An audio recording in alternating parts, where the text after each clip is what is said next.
Today we will start our topic 11.3 Exploring Forces. Let us try to learn more about forces.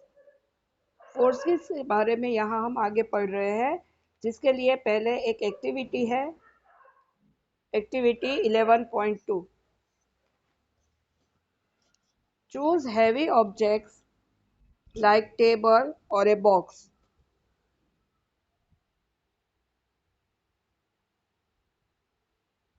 which can move only by pushing hard। Right, आप कोई एक ऐसा object choose करो, या तो table हो या तो box.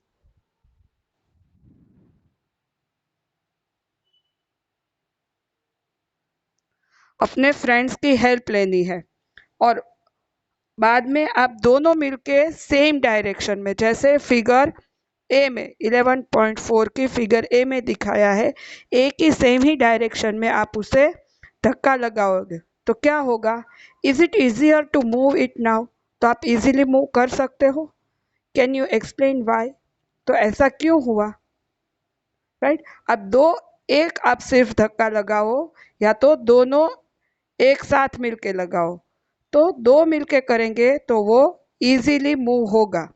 Right, now push the same object but ask your friend to push it from the opposite side. जैसे यहाँ पे दिया है, एक तरफ आप हो और आपके ऑपोजिट साइड आपका फ्रेंड है, तो क्या होगा? तो दोनों सिचुएशन चेंज हो गई। राइट, अगर एक डायरेक्शन में लगाओगे तो वो जो ऑब्जेक्ट है वो जल्दी मूव होगा, बट दोनों ऑपोजिट साइड से सेम ही फोर्स अप्लाई कर रहे हो तो ऑपोजिट साइड होने की वजह से वो टेबल मूव होगा ही नहीं। राइट, और ये हमारा डेली हम जो देख पाते हैं, समझ सकते हैं, ऐसा ही एग्जाम्पल है। It is does not the direction in which it moves. Can you guess which one of you is applying a larger force? तो इन दोनों में से आपको फोर्स ज्यादा किस में अप्लाई करना पड़ रहा है? आप कह सकते हो कोई? हाँ, बी में, क्योंकि दोनों ऑपोजिट डायरेक्शन हो गई। ए ए फिगर में जैसे दिया है वैसे आपका फोर्स उसमें लेस हो जाएगा।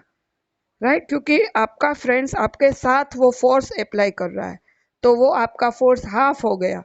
बट बी में दोनों ऑपोजिट है, इसलिए वहां फोर्स आपका डबल लगाना पड़ेगा। राइट, क्योंकि जितना आपको फोर्स चाहिए उससे सामने से दूसरा फोर्स आप पे अप्लाई हो रहा है, तो यहाँ पे आपका फोर्स ज्यादा हो जाएगा। Have you ever seen A game of tug of war? Right, जैसे फिगर 11.5 में आपको दिखाई है। In this game two teams put pull at a rope in opposite direction. Members of both the team to pull the rope in their direction. Sometimes the rope simply does not move. Is it not similar to the situation shown in figure 11.3b? Right, जैसे इस game में tug of war में दोनों तरफ से force apply होता है, तो कभी कभी अगर सेम दोनों में फोर्स हो जाए तो वो रोप किसी के तरफ खिंचकता नहीं है। राइट, और ये सिचुएशन हमारी जो हमने ये 11.3 की जो ये बी फिगर देखी, सेम उसी कंडीशन की है। Right, the team that pools harder, that is apply A larger force, finally wins the game. और जो टीम ज्यादा फोर्स अप्लाई करेगी वो टीम वो गेम जीत जाएगी। राइट, और ये हम खेलते हैं, हमें पता है। What do these examples suggest about the nature of force? तो यहाँ से हमें फोर्स के रिलेटेड क्या सीखने को मिला? Force applied on an object in the same direction add to one another. Right, जहाँ अंडरलाइन है वो करते जाना कि अगर फोर्स सेम डायरेक्शन से अप्लाई होता है तो वो दोनों फोर्स क्या हो जाएंगे? ऐड, यानी दोनों का फोर्स है वो ज्यादा हो जाएगा। Now recall what happened when you and your friends push the heavy box in the same direction in activity 11.2? Right, आप और आपके जो फ्रेंड है दोनों है एक साथ, कोई बॉक्स को पुल कर रहे होगे और वो सेम डायरेक्शन में होगा तो क्या होगा, वो इजीली आप पुश कर सकते हो, राइट। वो ऑब्जेक्ट आप इजीली पुश कर सकते हो।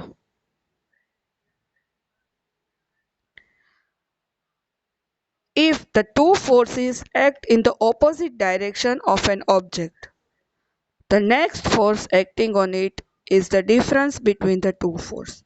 यहाँ दूसरी कंडीशन है कि अगर दो फोर्सेस है वो ऑपोजिट डायरेक्शन में होते हैं, जैसे 11.3 की बी फिगर एंड ये 11.5 की फिगर, तो वहाँ पे उन दोनों का नेट फोर्स मीन्स जो रिजल्ट होता है उन फोर्स का is the difference between the two force, दोनों के डिफरेंस जैसा होगा, राइट। इसलिए जिसका ज्यादा होगा उस तरफ वो चीज जाएगी, राइट। ये टीम का फोर्स ज्यादा होगा तो ऑपोजिट साइड में मीन्स इस तरफ कोई चीज जाएगी, और ये टीम का फोर्स ज्यादा होगा तो उसी तरफ वो चीज जाएगी, राइट, सेम डायरेक्शन में।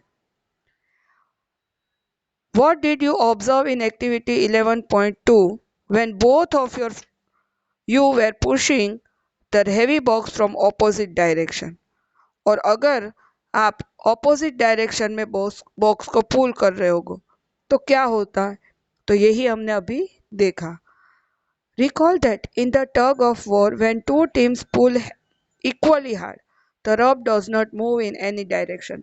ये फोर्स का थर्ड रिजल्ट हुआ कि दोनों का फोर्स अगर इक्वल होगा तो कोई रिजल्ट आपको मिलेगा नहीं। जो रोप के खींचने के टाइम कंडीशन है या तो बॉक्स की जहाँ पे कंडीशन है, टेबल की कंडीशन है, वो वहीं रहेगी, क्योंकि दोनों तरफ से ऑपोजिट साइड से सेम फोर्स अप्लाई होता है, तो रिजल्ट हो जाएगा 0।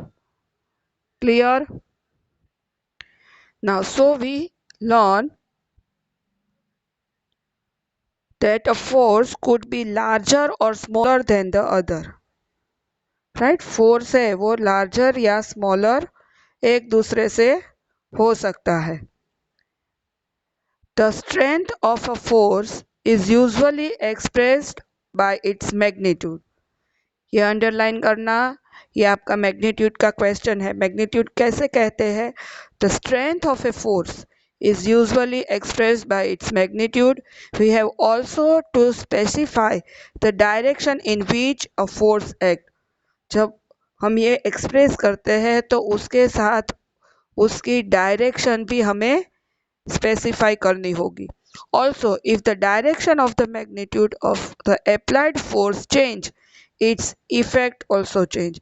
और अगर उसकी डायरेक्शन है वो चेंज होगी तो जो फोर्स की इफेक्ट है वो भी चेंज हो सकती है, राइट। जैसे हमने ऊपर का ही एग्जाम्पल देखा कि ऑपोजिट साइड का था, तो वहाँ पे जो रिजल्ट है दोनों का, जिसका ज़्यादा होगा उस तरफ मूव होगा। फिर वहाँ डायरेक्शन अप्लाई की, फिर आप बॉल को किक करते हो, राइट। तो बीच में अगर आप बैट से या हॉकी से किक करोगे तो उसकी डायरेक्शन चेंज हो जाएगी और वो फास्ट होगा, तो उसकी डायरेक्शन और जो अप्लाइड फोर्स है, राइट, उसकी डायरेक्शन चेंज होती है, तो वो भी यहाँ हमें एक्सप्लेन करना होगा। तो यहाँ पहले सोच रही है, does it means that the net force of an object is zero if the two force acting on it in opposite direction are equal. तो क्या दोनों ऑपोजिट डायरेक्शन से अप्लाई हुए होते फोर्स अगर सेम होंगे, इक्वल होंगे, तो नेट फोर्स क्या होगा, ये जीरो होगा, राइट। तो ये यस वो जीरो हो जाएगा। In general, more than one force may be acting on an object. However, the effect of the object is due to the net force acting on it. Right? एक से ज़्यादा force कोई भी object पे apply होते हैं, पर last में रिजल्ट जो नेट फोर्स होगा वही उस पे अप्लाई होगा।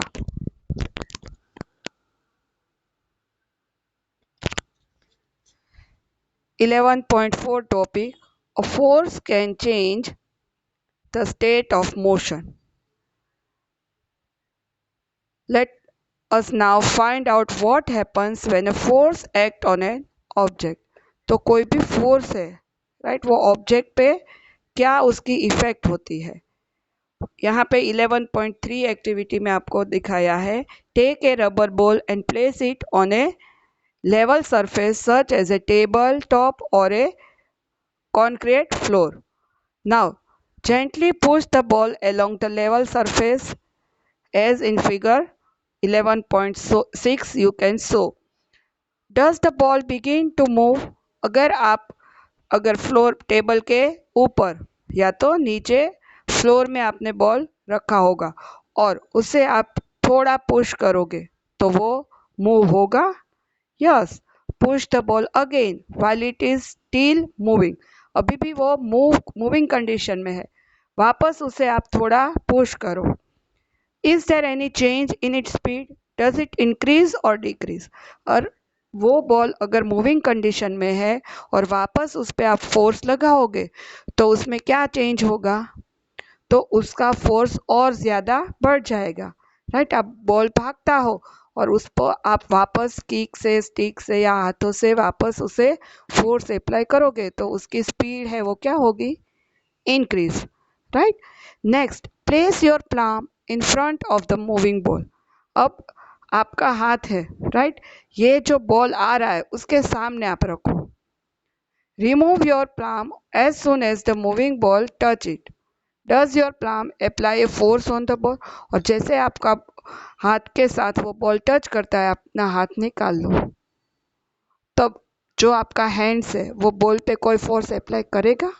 What happens to the speed of the ball now?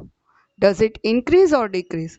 और अगर आपने इस बॉल को हाथ से ऐसे ऑपोजिट डायरेक्शन से छुआ तो वो उसकी जो बॉल की स्पीड है वो इंक्रीज होगी कि डिक्रीज? तो अगर हम ऑपोजिट साइड होगी तो क्या हो जाएगी? हमने वहां बॉल को रोका, यानी कि उसकी स्पीड हो गई डिक्रीज। नो नो बेटा, ऑपोजिट साइड होगी तो डिक्रीज होगी, सेम साइड से अप्लाई करेंगे तो इंक्रीज होगी। What would happen if you let your palm hold the moving ball? और अगर आपने वहीं पे बॉल के पास अपना हाथ रख लिया तो बॉल क्या हो जाएगा? स्टॉप हो जाएगा, राइट, वो मूव नहीं करेगा। You might recall similar situation, for example while taking a penalty kick in football. The player applies a force on the ball. Before being hit, the ball was at rest and so its speed was zero. Right? आपने जो football खेलते हैं उसको तो पता ही होगा कि जब आप वहाँ पे किक लगाओगे, वहाँ पे आपने उसे हिट किया, उससे पहले जब वो रेस्ट पोजीशन में था तब उसकी स्पीड क्या होगी? ज़ीरो, राइट, क्योंकि वो रेस्ट में था, मीन्स वैसे ही वहाँ पे फ्लोर पे पड़ा था, ग्राउंड पे था। The applied force makes the ball move towards the goal. और जब वहाँ से आपने किक लगाई तब वहाँ पे फोर्स अप्लाई हुआ और बॉल वहाँ मूव होगा। Suppose the goal keeper dives और jump up to save the goal. और गोल कीपर जब वो गोल होने से जंप करके या डाइव मार के वो बॉल को रोकेगा। By his action, the goalkeeper tries to apply a force on the moving ball. The force applied by him can stop or deflect the ball. और जो गोलकीपर उसके ऊपर फोर्स अप्लाई करेगा, राइट, तो वहां पे वो बॉल क्या होगा? स्टॉप करेगा, राइट, उसे पकड़ेगा तो ही गोल नहीं होगा। Saving a goal being scored, if the goalkeeper succeed in stopping the ball, its speed decrease to zero. और अगर वो गोलकीपर वो बॉल रोकने में सफल हो गया तो वो क्या हो जाएगा? जो बॉल की स्पीड होगी वो डिक्रीज होके क्या हो जाएगी? ज़ीरो हो जाएगी, right. These observations suggest that a force applied on an object may change its speed. Right, अगर किक मारी तब वहां उसकी स्पीड इंक्रीज हुई, गोलकीपर ने बॉल को पकड़ा तब वो डिक्रीज हुई, और जब पकड़ लेगा तब वहाँ पे हो जाएगी 0। तो यहाँ तीनों कंडीशन दी है, आप अंडरलाइन करना। If the force applied on the object is in the direction of its motion, the speed of the object increase. वो सेम डायरेक्शन में होगा तो वहाँ स्पीड इंक्रीज होगी। If the force is applied in the direction opposite to the direction of motion, then it result in the decrease in the speed of the object। और अगर वो opposite direction से force apply होगा तब जाके उसकी speed, ball की speed क्या हो जाएगी, decrease. Okay.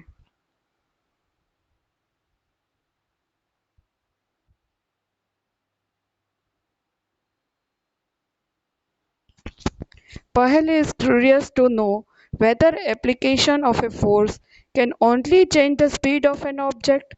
Let us find out। तो पहले एकदम ये जानने के लिए उत्सुक थी, आतुर थी कि क्या फोर्स है वो कोई भी ऑब्जेक्ट की स्पीड है वो ही सिर्फ चेंज करता है या कुछ और भी होता है। तो उसके लिए यहाँ पे दूसरी एक एक्टिविटी है, एक्टिविटी 11.4। सो हम एक्टिविटी 11.4 करके स्टॉप करेंगे। Okay. Take a ball and place it on a level surface as you did it in activity 11.3।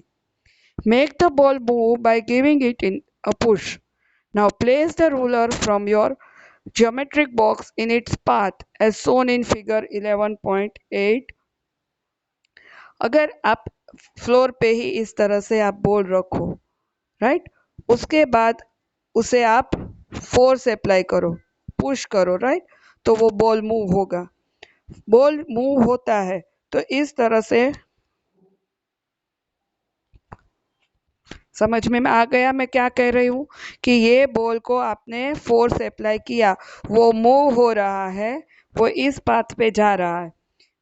बीच में आपने एक स्केल रखी तो वहाँ उसकी स्पीड है वो क्या होगी, डिक्रीज भी होगी और उसकी स्पीड की डायरेक्शन है वो भी चेंज हो जाएगी। राइट, देखो वो इस तरफ जा रहा था, वहाँ से इस तरफ गया, या तो यहाँ से आ रहा है और इस तरफ जाएगा, मीन्स उसकी डायरेक्शन है वो चेंज हो रही है।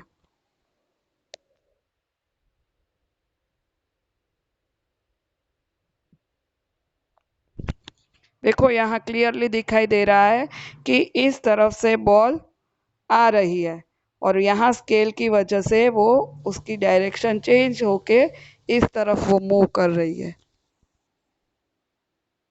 Okay, so thank you. और नेक्स्ट पीरियड में हम आगे स्टार्ट करेंगे। Okay, bye.